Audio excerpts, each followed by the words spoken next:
ভয়াবহতম ভূমিধসে লন্ডভন্ড নেপাল ও তিব্বত, নিহতের সংখ্যা বেড়ে ১৬৫, ৮০০ বিদেশি পর্যটক সহ নিখোঁজ ১৫০০-র বেশি।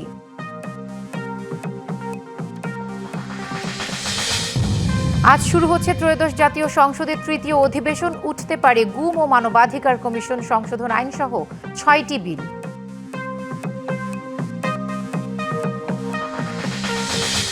নবায়নযোগ্য জ্বালানি, টেকসই পানি ব্যবস্থাপনা সহ বেশ কিছু বিষয়ে বিনিয়োগে আগ্রহী চীন। এলজিআরডি মন্ত্রীর সঙ্গে সাক্ষাতে জানালেন রাষ্ট্রদূত।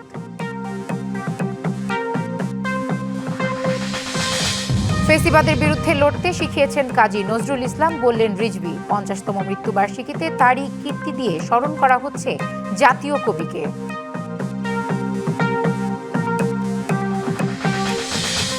সিলেটে ২৪ ঘন্টায় হাম উপসর্গে আরও ২ শিশুর মৃত্যু। এ নিয়ে এখন পর্যন্ত বিভাগে মৃতের সংখ্যা বেড়ে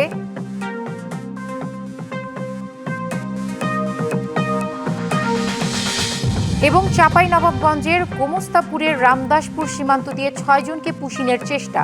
বিজিবির বাধায় ব্যর্থ, শূন্যরেখায় অবস্থান। দেখছিলেন সংবাদ শিরোনাম, এবার জানাবো খবরে বিস্তারিত। আপনাদের সাথে আছি আফসানা পিয়া।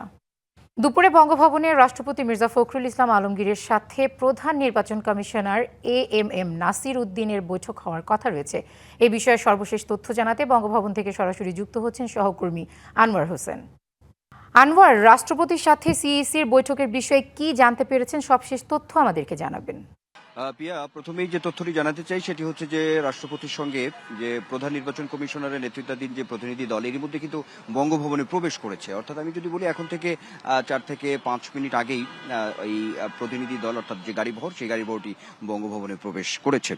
তো যে বিষয়টি সেটি বলা যায় যে তথ্যের জায়গা থেকে যদি বলি যে নির্বাচন কমিশন থেকে যে তথ্য, সেই তথ্য মতে যে আজকে মহামান্য রাষ্ট্রপতির সঙ্গে যে প্রধান নির্বাচন কমিশনার সেই সঙ্গে অন্যান্য কমিশনার প্রতিনিধি দল সাক্ষাতের একটি পূর্বসূচি ছিল। যে তারপরে যে আসলে মূল এজেন্ডা যদি বলি তাহলে যে তথ্যটি আছে নির্বাচন কমিশন থেকে আগেও যে বিষয়গুলো আসলে জানানো হয়েছে, সেই জায়গা থেকে যে স্থানীয় সরকার নির্বাচন, সেই নির্বাচনটা আজকের যে সাক্ষাৎ রাষ্ট্রপতির সঙ্গে নির্বাচন কমিশনের, তাতে করে সেই বিষয়টি আসলে প্রাধান্য পাবে এমন একটি তথ্য আছে। আর যেটি ও একেবারে অন্যান্য আরো কিছু বিষয় হয়তো থাকবে, তার যে সুনির্দিষ্ট এজেন্ডা সেটি এখন পর্যন্ত আসলে ওইভাবে ঠিক জানা যায়নি।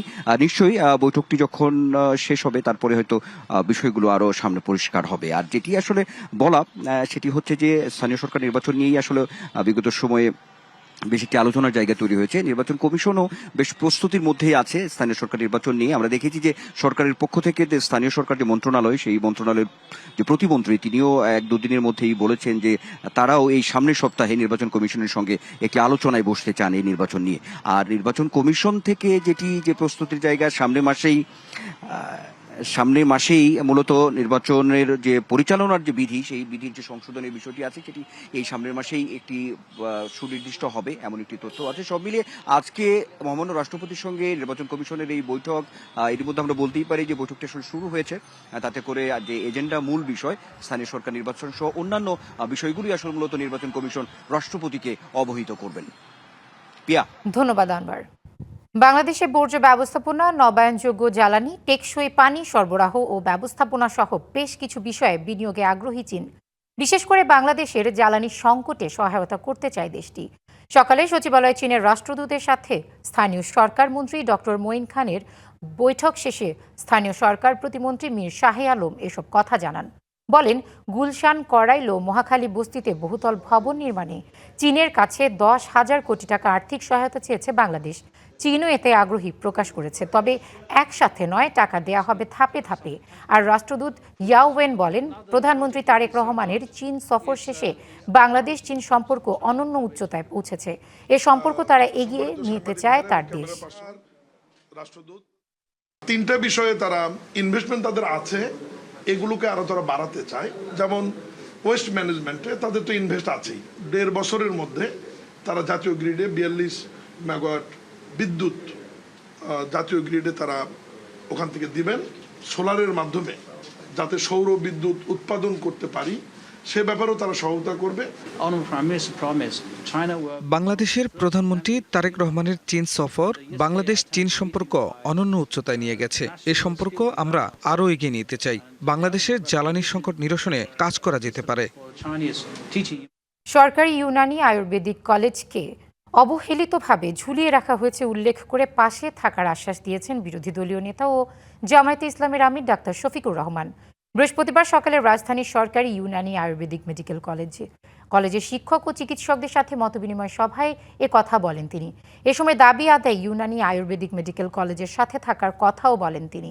জামায়াতের আমির বলেন, মেডিকেল কলেজগুলোতে রোগীদের হাহাকার থাকলেও এই মেডিকেলে একটু বেশি। এ সময় তিনি সরকারি ইউনানি আয়ুর্বেদিক মেডিকেল কলেজের শিক্ষক ও চিকিৎসকদের দাবি অনুযায়ী ৩ লাখ টাকা অনুদান দেওয়ার আশ্বাস দেন। পাশাপাশি অন্যান্য সুযোগ সুবিধা দেওয়ার কথাও জানান ডাক্তার শফিকুর রহমান।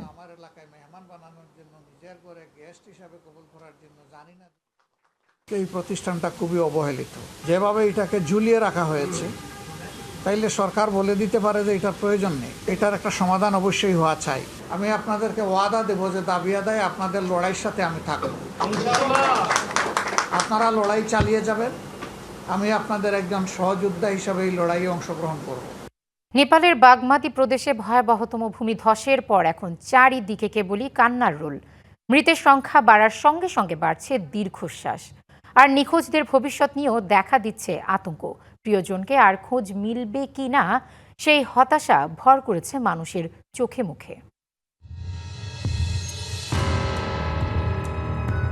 স্ত্রীর হাতটা ধরে ছাদে নিয়ে যাওয়ার চেষ্টা করছিলেন কেশব প্রসাদ, কিন্তু কাদার স্রোতের কাছে হার মানতে হয়েছে তাকে। কোনো রকম নিজে বাঁচতে পারলেও স্ত্রীকে বাঁচাতে পারেননি।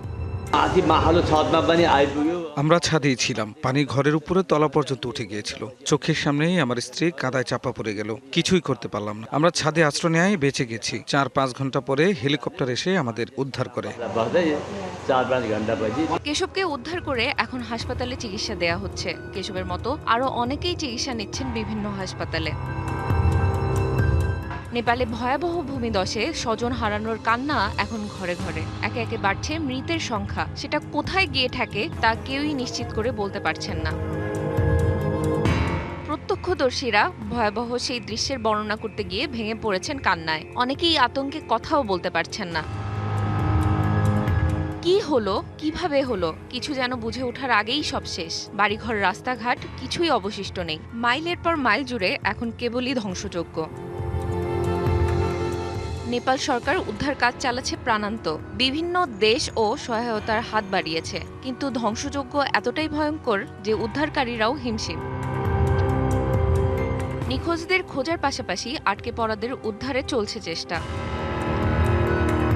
Farhana Akter, DBC news desk.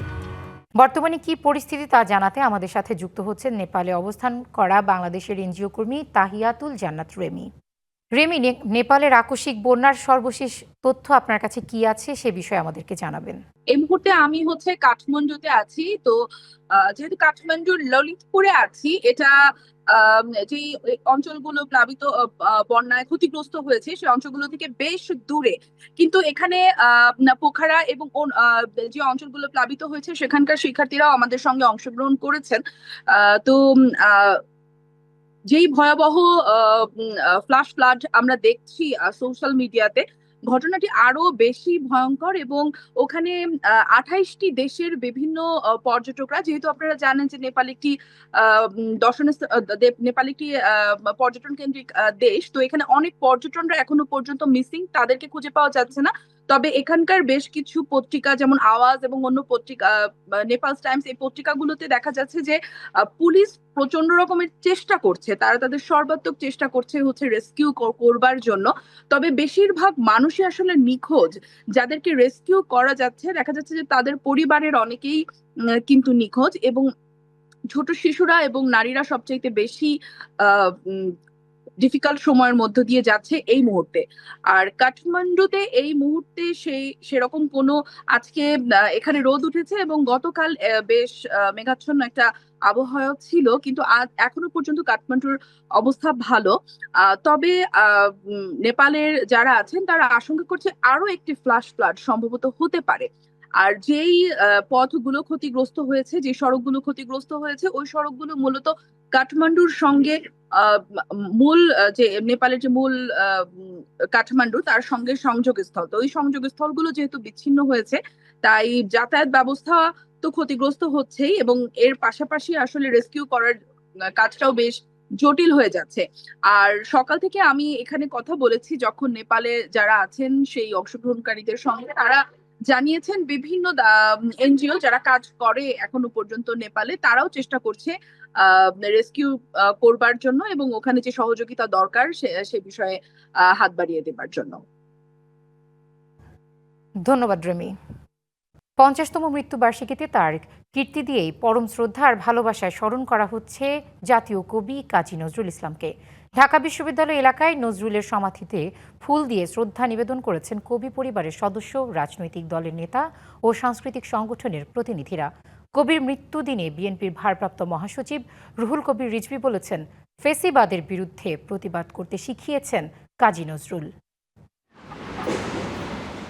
সময় তাকে থামাতে পারেনি, ক্ষমতার চোখ রাঙানি তাকে নত করতে পারেনি, শোষণ, বঞ্চনা আর বৈষম্যের দেয়ালও আটকে রাখতে পারেনি তার কণ্ঠ। কারণ তিনি শুধু কবিতা লেখেননি, তিনি লিখেছেন মানুষের মুক্তির কথা। তিনি শুধু গান গাইতে শেখাননি, শিখিয়েছেন অন্যায়ের সামনে মাথা না নোয়াতে। তিনি বিদ্রোহী কবি কাজী নজরুল ইসলাম।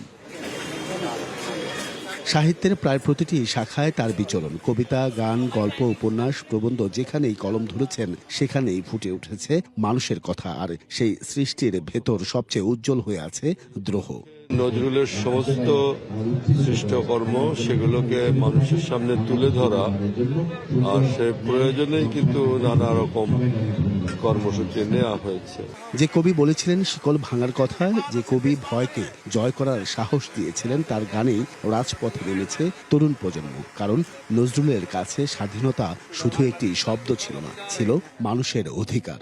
যখন দেখি চারিদিকে হতাশা ছেয়ে গেছে, ফ্যাসিবাদ ব্যাপৃত হয়েছে আমাদের দেশের আকাশে, তখন আমাদেরকে প্রতিবাদ করতে শিখিয়েছে কাজী নজরুল ইসলাম। বাংলা সাহিত্যের তার যে অবদান 5 দশক পরও তার নাগাল পায়নি কেউ। সংগ্রাম কাকে বলে তার প্রতিটা লেখার মধ্যে দিয়ে পাওয়া গেছে। বাংলাদেশকে ভালোবাসা, জাতীয়তা বোধ যাকে বলা হয়, জাতীয় প্রেম যাকে বলা হয়, সেই দেশাত্মবোধ যাকে বলা হয়, সবকিছুতে তার কাছে ধারে কাছে কেউ নেই। জাতীয় জাদুঘরে কবির জীবন ও সৃষ্টি নিয়ে নেই আলাদা প্রদর্শনী কিংবা নজরুল কর্নার, যা নিয়ে আক্ষেপ পরিবারের। সারা দেশের স্কুল কলেজগুলোতে যাতে তাকে নিয়ে কাজ করা হয়, তার জন্মদিন, মৃত্যুদিন পালন করা হয়, এইটা এখনো বোধহয় হয়নি সেভাবে। নতুন প্রজন্মের কাছে নজরুলকে পৌঁছে দেওয়ার উদ্যোগ শুধু কবিকে স্মরণ নয়, বরং তার দ্রোহ, মানবিকতা আর সাম্যের চেতনাকে ধারণ করাও নতুন প্রত্যয়। Ariful Islam, DBC news, Dhaka. জুলাই হত্যাকাণ্ডের পৃথক মামলায় নারায়ণগঞ্জের সাবেক কাউন্সিলর মতিউর রহমান মতি, দীপুমণি সহ আওয়ামী লীগের 10 সাবেক মন্ত্রী এমপিকে আন্তর্জাতিক অপরাধ ট্রাইব্যুনালে হাজির করা হয়েছে।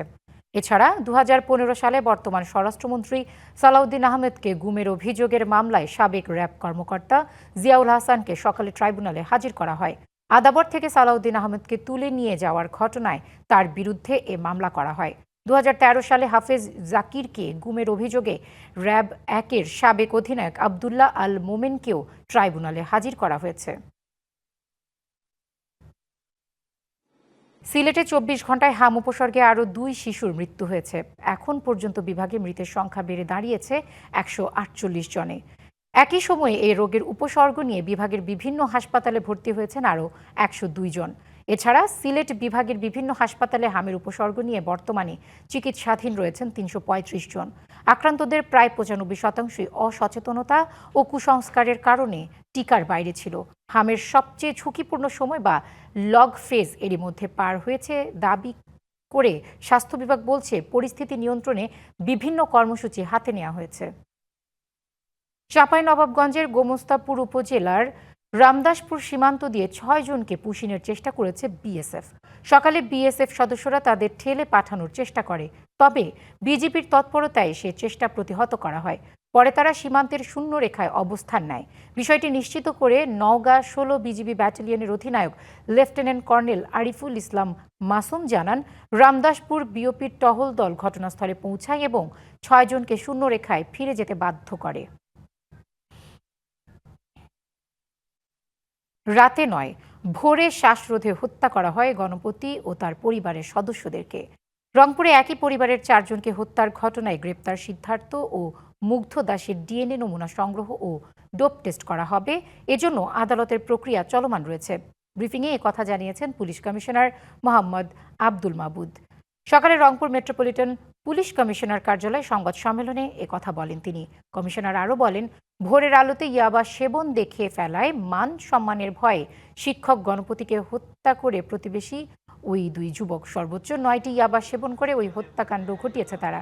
এ বিষয়ে আদালতে জবানবন্দিতে হত্যাকাণ্ডের বর্ণনা দিয়েছে আসামি মুগ্ধ ও সিদ্ধার্থ। সাক্ষীদের জবানবন্দিতেও মিলেছে একই তথ্য।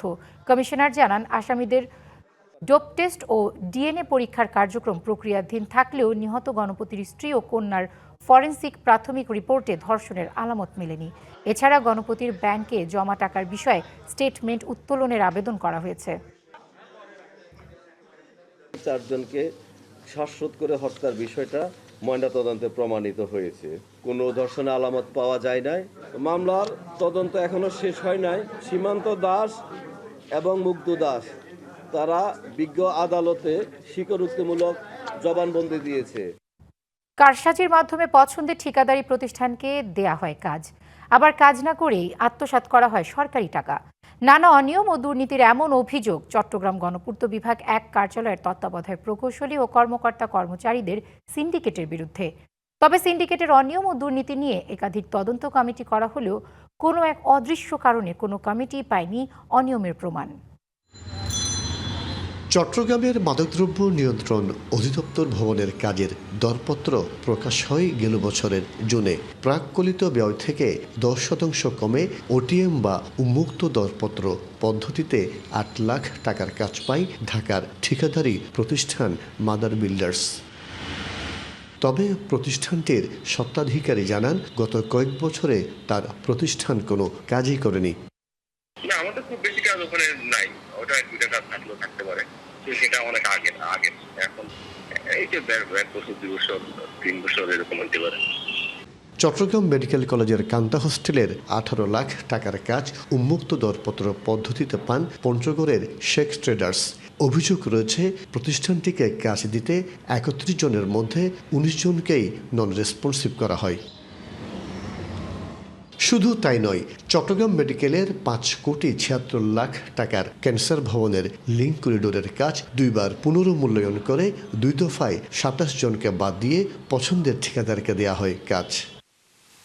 এছাড়া চট্টগ্রাম মেট্রোপলিটন পুলিশ সিএমপির কাজে রিটেন্ডার, ওটিএম টেন্ডার দীর্ঘ সময় ধরে আটকে রেখে পুনর্মূল্যায়ন সহ দরজা, টাইলস, লিফট সহ যাবতীয় পণ্য কিনতে বাধ্য করা হয় পছন্দের ব্যক্তি থেকে।